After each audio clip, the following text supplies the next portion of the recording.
To understand the Shinkansen system and what makes it so unique compared to other high-speed rail systems, it's valuable to understand the geography of Japan. Japan is made up of 4 main islands: Hokkaido, Honshu, Shikoku, and Kyushu, of which all but Shikoku are currently served by the Shinkansen network. Japan's largest cities are Yokohama, Kawasaki, Osaka, Kobe, Kyoto, Nagoya, Sapporo, Fukuoka, and of course Tokyo, which I have a dedicated explainer video on. Japan is an attractive country for high-speed rail because it's essentially linear, and many of the biggest cities in Honshu are fairly close together. Tokyo is far and away the biggest city in Japan, and is the hub for all Shinkansen services. Despite this, only 2 high-speed tracks run into central Tokyo from both sides. The reason for this? The Japanese mainline network is built using narrow-gauge tracks, which aren't suitable for high speeds, and so when the Shinkansen network was created, standard gauge was used instead, alongside 25,000 volts AC overhead power. That isn't widely used in Japan and was much less common internationally at the time. In fact, Shinkansen literally means new trunk line, so the Shinkansen was built in a way that made it incompatible with almost all other railways in the country. This meant that trains and the network itself grew over the years in a way that prioritized service but not intercompatibility, and this allowed for different standards to develop from the rest of the railways in the country. At the same time, high-frequency service was a key piece of the puzzle, as the Shinkansen network was arguably needed more for capacity than it was for speed. Because of the high frequency of service, which is up to every 3 minutes on the busiest route at the busiest times, making it possibly the most intensive high-speed rail service in the world, and significant infrastructure, with stations built for 16-car, 400-meter trains, long by European and international standards, service has mostly been able to keep up with demand over the years, and now plans are moving forward for at least one more route into Tokyo. The existing Shinkansen system is essentially a giant Y, with Tokyo at the center. The first line to be constructed on the congested Tokyo-Nagoya-Osaka route was the 515-kilometer Tokaido Shinkansen, which was to hopefully relieve congestion on the Tokaido main line and to be open in time for the 1964 Tokyo Olympics. This route now forms the backbone of the Shinkansen network and is the most used segment, filled with iconic white N700 series trains. The Tokaido Shinkansen for the most part has 2 tracks like other Shinkansen lines, though most through stations typically have 4 in order to either allow for faster express services to pass or to have spaces for additional platforms, with major stations like Tokyo and Osaka having even more platforms. The fastest service type, known as the Nozomi, is now able to travel between Tokyo and Osaka in just 2.5 hours, making just 4 stops at Shinagawa, Yokohama, Nagoya, and Kyoto at a top speed of 285 km per hour. Being the first country to start building truly modern high-speed rail lines and having a frequently mountainous and heavily developed geography, Japan made some rather distinctive technical choices. For one, the grades on the system are not particularly steep on the oldest lines, at a maximum of 2%, likely influenced by Japan's terrain and preference to minimize impacts on rural areas. This is especially surprising because unlike some other countries, like say France, Japan has never used locomotive-hauled high-speed trains. All of the trains are multiple units. The system also heavily uses tunnels and elevated viaducts, including traveling elevated right into major cities like Tokyo and Osaka. On many segments of the network, you are constantly traveling into and out of tunnels. Now, despite the extreme speeds and ridership, there has never been a deadly crash on the system, which uses Japan's offshore earthquake early warning system to stop trains automatically in the case of a large enough earthquake. At the same time, unlike most high-speed rail systems, a significant number of stations on the Shinkansen network feature platform gates. Continuing west of Osaka, we enter the Sanyo Shinkansen, which opened in 1972 and runs 550 kilometers from Osaka to Fukuoka in Kyushu, stopping on the way at Okayama and Hiroshima. The Sanyo Shinkansen operates at a maximum speed of 300 kilometers per hour, with some services continuing directly from the Tokaido Shinkansen. I do have to mention that the fastest looking high-speed trains in the world, the Needle-like 500 series, are used on the Sanyo Shinkansen, although ironically these are on what are actually the slowest Shinkansen services. Traveling south from Fukuoka is the Kyushu Shinkansen, that opened in phases starting in 2004.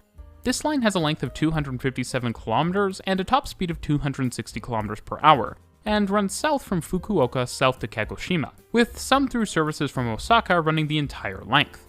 Transfer is, however, required for travel from the Kyushu Shinkansen to Tokyo. In 2022, the second leg of the Kyushu Shinkansen opened, known as the Nishi Kyushu, which terminates in Nagasaki. However, it currently operates as an isolated service to Takeo Onsen, requiring transfer to a narrow-gauge rail service for onward journeys. The Nishi Kyushu Shinkansen uses 6-car trains, also used on other services that don't leave Kyushu, much smaller than the 16-car sets used on the Tokaido corridor.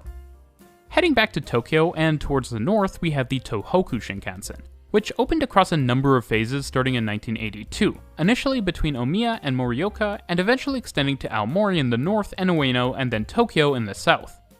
The Tohoku Shinkansen is a total of 675 kilometers long, making it the longest individual Shinkansen line in the country, and some sections have a top speed of up to 320 kilometers per hour, also the fastest in the country. Getting the line into Tokyo was no simple matter, as extensions south from Omiya are on a high viaduct and face backlash, especially as the line was not of great use to local residents. In response to this, the new shuttle, which I talked about in a previous video, was built hanging off of the side of the Shinkansen guideway to provide a travel option for local residents, which is just awesome. Actually getting the line into Tokyo still took years, with tracks weaving around existing ones approaching Ueno and a tunnel being used for much of the distance between Ueno and Tokyo Station. The Tohoku Shinkansen is also famous because of the significant amount of snow parts of the route get, and because of this, a number of design features were implemented, such as extra space for snow that accumulates on viaducts, heated rails and switches, hardened equipment to withstand being hit by snow blown off the tracks by high-speed trains, and even hot water sprinklers to melt snow. Interestingly, there are two other services that use much of the Tohoku Shinkansen route, known as the two mini Shinkansen lines. These are the Akita Shinkansen and the Yamagata Shinkansen. The mini Shinkansen routes are traditional branch lines that have been modified with standard gauge tracks and 20,000 volt AC electrification, using special high-speed trains that fit within the loading gauge of the legacy lines. These trains are the E6 on the Akita Shinkansen and the E3 on the Yamagata Shinkansen, and they sort of remind me of trains in the UK with their bulbous shape. The Akita line is 127 kilometers long, while the Yamagata is 149 kilometers. Both have a top speed on legacy tracks of 130 kilometers per hour and steeper maximum grades than on the rest of the network. While the legacy line speeds are not great, and these lines even feature single track and grade crossings, the convenience of a one-seat trip to and from Tokyo is very attractive. E6 and E3 sets are coupled to standard-sized 10-car Shinkansen trains until their branch points at Morioka and Fukushima respectively, and have special steps that are deployed on mainline stations to help passengers board. This provides additional capacity to points further south on the line. In 2016, the first phase of the new Hokkaido Shinkansen opened, traveling from Aomori to Hakodate over 149 kilometers of track with a top speed of 260 kilometers per hour. The Hokkaido Shinkansen runs through the Seikan Tunnel, one of the world's longest undersea tunnels, running 54 kilometers from Honshu to Hokkaido. This tunnel first opened in 1988, over 20 years before the rest of the line, and was initially only used by narrow-gauge trains. For the purposes of use by the Shinkansen, the tunnel was upgraded to dual gauge so that both types of trains could operate, although Shinkansen trains are speed limited as the main tunnel carries both tracks in a single tube, and a high-speed train could potentially impact a narrow-gauge train while passing it. This means that higher speeds are only permitted when no narrow-gauge trains are running, albeit lower than speeds outside of the tunnel. Service-wise, most trains from Hokkaido run through to Tokyo, however there are some that only run between Sendai and Aomori. Beyond the mini Shinkansen and Hokkaido services, there are also two additional Shinkansen lines that feed into Tokyo from the north and share tracks with the Tohoku Shinkansen services south of Omiya. The first of these is the Joetsu Shinkansen, which runs from Omiya to Niigata at a recently increased top speed of 275 km per hour, and was opened in 1982. The Joetsu Shinkansen route is even more prone to heavy snowfall than the Tohoku Shinkansen, and also serves many ski resorts, and thus was the test site for many snow mitigation measures. The second is the Hokuriku Shinkansen, which, like the original Tokaido Shinkansen, opened in anticipation of an Olympic event, in this case the 1998 Games in Nagano, another major skiing destination, which was actually the line's original name and terminus, splitting from the Joetsu Shinkansen at Takasaki. These days, the line extends 346 kilometers northwest of Tokyo to Kanazawa, with trains hitting a maximum speed of 260 kilometers per hour. One of my favorite high-speed trains of all time, and one of the only double-decker high-speed EMUs ever, the E4 Shinkansen previously operated on the Joetsu and Hokuriku Shinkansen. However, this series of trains was retired in the last couple of years. Now, all Japanese bullet trains look rather unique compared to high-speed trains in other countries. Those used on the Tohoku Shinkansen in particular look odd with their extremely long noses. This is actually to reduce the loud noise often heard when trains enter tight tunnels at high speeds, something which was necessary as this route has a particularly large number of tunnels, many of them long enough to have previously held records for length when they were opened.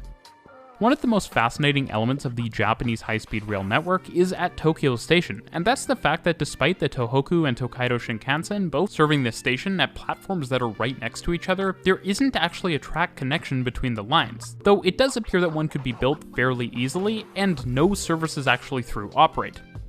One popular reason for justifying the lack of through operation is that the different lines actually operate with electricity at different frequencies, as Japan's power grid is famously split between 50 and 60 Hz. While this is a nice explanation, and it might even be a small factor, the more likely answer in the age of multi-power trains is the high variability in northbound train arrivals, where the number of branches and mini Shinkansen services combined with the high demand and frequency of Tokaido Shinkansen services makes through operation unattractive. And the fact that the two systems are operated by two separate companies means very different philosophies when it comes to operations. Amazingly, this means that 400-meter-long train consists operating to the north manage to turn around every few minutes, despite there only being 4 terminating platforms at Tokyo Station, highlighting the incredible efficiency of the railway operation. Now, like most major transit systems, there was actually a planned Shinkansen line that was not built, the Narita Shinkansen. This line would have essentially been a fast airport rail link built to coincide with the opening of Narita Airport roughly 60 kilometers east of Tokyo Station. Portions of the route were built, but as with the link from Omiya south towards Tokyo, as well as Narita Airport itself, there were significant protests from local residents, which in this case actually led to the project being cancelled. Infrastructure built for the project is now used by the Keisei Narita Sky Access Line. Now, what I actually find really surprising is just how aggressively the Japanese high-speed rail network is actually being expanded, with a number of projects in various states as of early 2023. For one, extensions of both the Hokkaido and Hokuriku Shinkansen are under construction. The Hokkaido Shinkansen extension to Sapporo is set to open in 2030, while the Hokuriku Shinkansen extension to Tsuruga is set to open in 2024. There are also plans to extend the Hokuriku Shinkansen to Osaka via Kyoto in the future.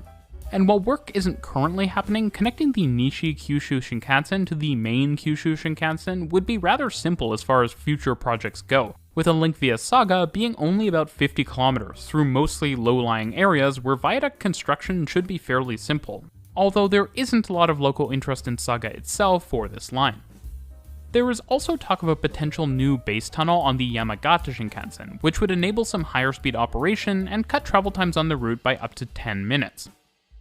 Of course, probably the most interesting project happening is the Chuo Shinkansen, a new 286-kilometer inland high-speed route between Shinagawa Station in Tokyo and Nagoya, and eventually Kyoto and Osaka in later phases.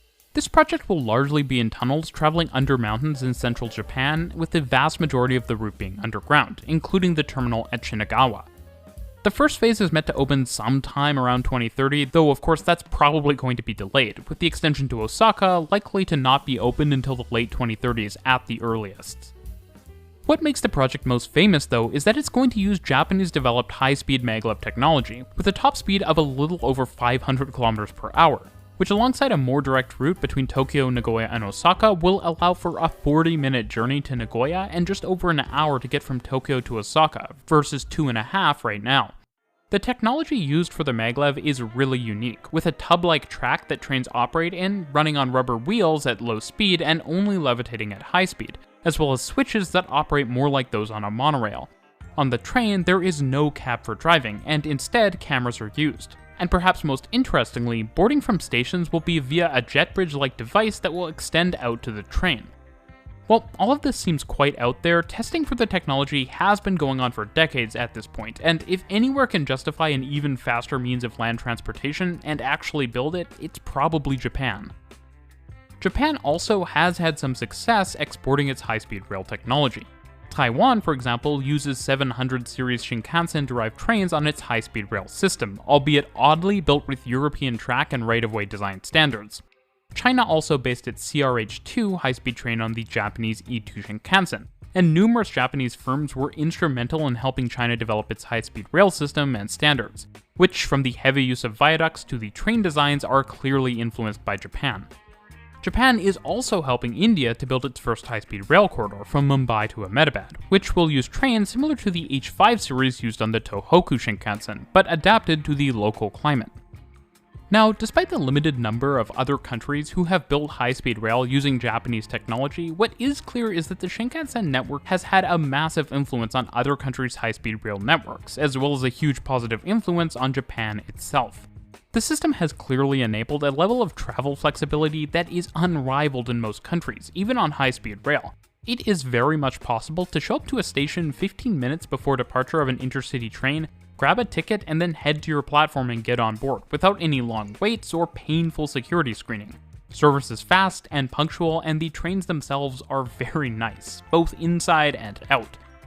The high frequency of the service and the variety of service patterns mean to some extent the Shinkansen enables rapid travel across large metropolitan areas, such as from Kyoto to Osaka or Kawasaki to Tokyo, as well as supercommuting, which is a less positive, albeit in decline trend.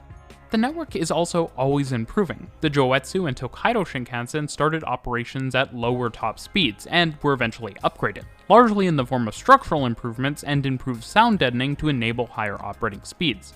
And the same is going on the Tohoku Shinkansen to raise parts of the route to 360 km per hour, among the fastest in the world and valuable on what is a very long route. The Shinkansen network has also managed to significantly reduce flights within Japan, as 3-hour downtown to downtown travel times are the tipping point where rail begins to start majorly eating into air mode share, and at 2 hours, flights just stop making any sense. You can actually see the impact of this beautifully visualized by the number of flights between various Japanese cities, which dramatically fall as the Shinkansen travel times become only a few hours. Between Tokyo and Fukuoka, with a 5-hour travel time on the Shinkansen, air travel is still very much the dominant mode. However, as this time comes down to 2.5 hours for Tokyo to Osaka, the Shinkansen overwhelmingly takes over the mode share, and at 1 hour and 40 minutes between Tokyo and Nagoya, flight options are extremely limited. Probably the most unique element of the Shinkansen network is the unique topology and design approach of a linear corridor built to different standards than the rest of the rail network, built to enable fast travel by large numbers of passengers. While in Europe, this approach seems to be questionable, as fairly good legacy lines often exist, even if only for final stretches into city centers. But for countries in the Americas and other parts of the world with some existing intercity rail networks, it might be worth considering whether a series of new trunk lines would be a better approach when compared to trying to upgrade very dated legacy infrastructure and alignments. If anything is clear, it's that Japan has the world's most unique and probably most efficient high-speed rail system, and it's certainly one that every other country could stand to learn from. Thanks for watching.